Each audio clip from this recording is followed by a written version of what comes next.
Zach. Yes, Jesse. We hit 100 subs on YouTube.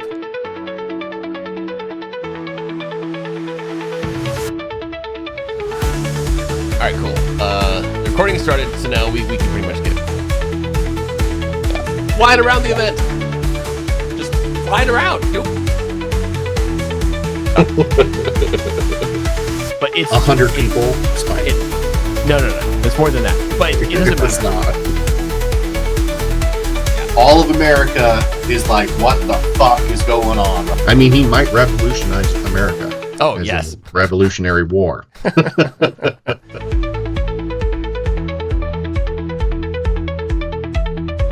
is wild. Isn't that insane? I honestly did not think that we would ever be here. I thought we were going to be my mom, your mom. That's it. Our only subs. Probably. They still might be. Might be 100 of them, though. If you look back, I can't believe we're still doing it. Like, I thought this was going to be a passion project of like a week. We're going to get it out of our systems, and then we're like, you know what? We're good. We're so busy. Yeah, we're still so busy. We are very, very we busy. had a couple vacations in there. We had sicknesses. We've had all kinds of stuff. You know, where we were like, we just can't. Oh man, the hours. I mean, we're doing video editing way late into the night now. On top of all this, to get this content out there, because it's like Jesse's so doing important. way more of it than I am. But yeah. So I mean, take us back. How did we even get here? So we were, the last week of July, and it'd been, a week and a half since the assassination attempt, the first one with Donald Trump. And me and Jesse, we hadn't been talking for a few months, and it just sparked off crazy conversation between us. And Jesse was like, fuck it. We've talked about this so many times. Let's do a podcast. And I was like, you know what? Let's do it. I will find the time. Let's do it. And that's kind of how we started off. It was July 29th. So here we are, 11/11. Make a wish, Jesse. I have many wishes. I honestly, dude, I just hope we can keep doing this. Yeah. And it's so great. I hope so too. It's been fun. I did not think that I would enjoy it as much as I have enjoyed it, because I don't like social media anymore. I've pretty much deleted all of my social media other than Instagram, and now I'm all over TikTok, and I've been making fun of my wife for years about TikTok. So it's a little bit embarrassing. Well, to find myself. I'm right there with you, dude. Into it. I'm right there with you. Except I deleted Facebook back in 2012 after it was just corroding my life, and I was like, I'm out. I'm going to do something else with my life. I can't sit here. But X has really brought it back. I wasn't on Twitter. I was never on Twitter, for what it's worth. Never bothered. And then when X came around, I was like, well, this is interesting. And Elon's a diverse dude, so let's just go ahead and check this out. And honestly, it's been great. It's been getting better and better. So I'm right there with you. So let's talk about like the future. Where do you want to see this podcast go? At first I was hesitant to say that I wanted it to get big, because it was kind of just like a passion project for us, for me, for sure. Because I didn't really see it going anywhere at all, to be honest with you. I was like, 10 subs, yay. Whatever. Right. I was shocked that anybody was subscribing to it. Same. I was like, whoa, the first one was me. Right. First. But, for future, like, I kind of enjoy it. It's been kind of a fun hobby to just like get all of the stuff that's spinning around in my head out. So it's been kind of therapeutic a little bit. Right. And then it justifies how much time I spend consuming news. I literally live and breathe, connected to all of your favorite, big and legacy media, and now X. Just every day, all day, every day is so stupid. It's but now at least, like you're saying, there's an outlet, so I could take all of this information, and now because we're doing even more of it, I'm way more connected to this political zeitgeist across the United States and what's happening, and I'm able to formulate some interesting thoughts that we can share on YouTube with other people, who then can check us in the comments, right? They're like, you guys are so fucking off base here, or more likely, like, hey, you're onto something. You should explore this more. Yeah, it's fantastic. You're gonna absolutely hate this, but one of my buddies hit me up and he was like, "Oh man, I just saw this video hit my feed, and I had watched it on your episode like last week, and I knew it was gonna hit my feed eventually." And it made me think of all of the times that I did that with Rush Limbaugh, where I would listen to Rush Limbaugh talk about something, and then all of a sudden it was in my feed like a week or two later, and I'm like, "How does the guy do it?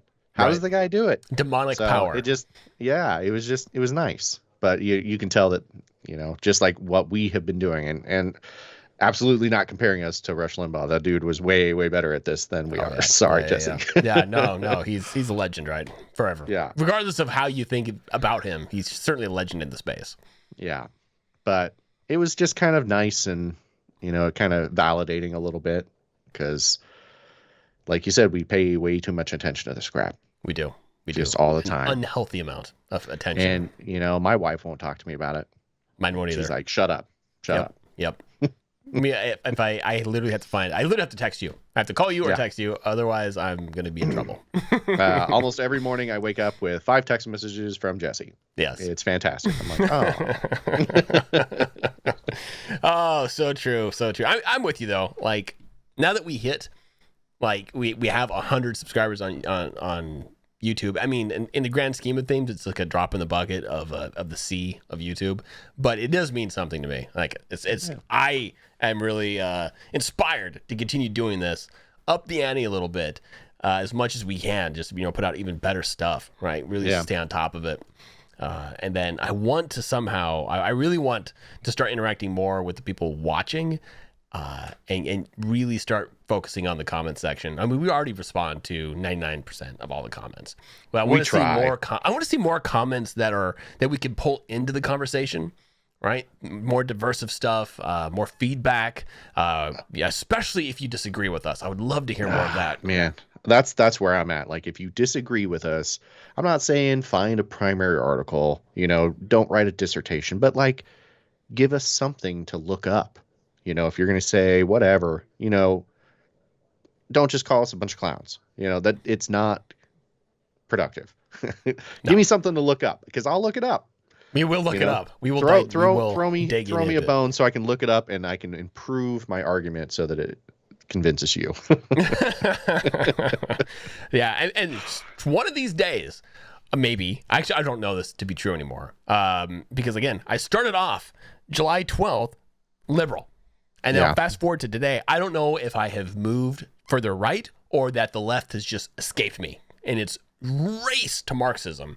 But I feel like I don't see a path forward for me to rejoin my liberal counterparts like I used to be for decades. Yeah. But one day I do hope to disagree with Zach again, because those were the more entertaining moments. We definitely had way better conversation. Not way better conversation, but it was animated. Heated. Yeah.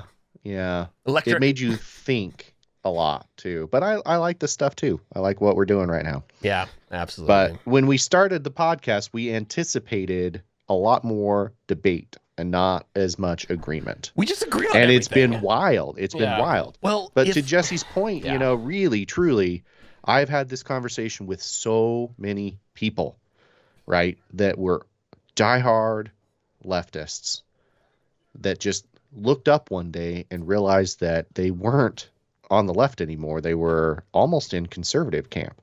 Yep. Because the left had run so far to the left that it alienated 25-50% of their base that were centrist, moderate, like most sane human beings.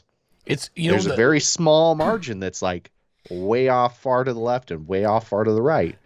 And when you're standing in the middle and you talk to somebody that's way far off, you actually realize that you're more of a centrist or a moderate. Yeah. And I used to think that of the MAGA movement. I was like, wow, look at these MAGA guys. They are so far right. Like, I wouldn't call them alt-right. I was never going to call them extremists. But they had taken the definition of what it meant to be right in my liberal mind and walked so far right that they were no longer really a part of the common discourse. Like they had just walked themselves out of the campaign. They were all QAnons. But now I look back on it, and that's not at all. They were just the more vocal, upset, people who were like, no, we're done with this woke garbage. We're done with the left going like racing out to, dig up the bones of Karl Marx, right, and put it in the speaker's chair. That they were just so many of us, I don't know, me anyway, didn't recognize it. I didn't see it until now. And now I look back and I'm like, holy God, what has happened over the last 4 years, 8 years, 12? It's just been this slow walk, and they were so methodical with it. No quick steps, small calculated movements to drag everybody over there. Anyway, I could talk about this all night, but really, I just want to circle. What did you have something there? To your point, it's my favorite analogy. You put a live frog in a pot, and you don't put it into boiling water because it'll just jump out of it.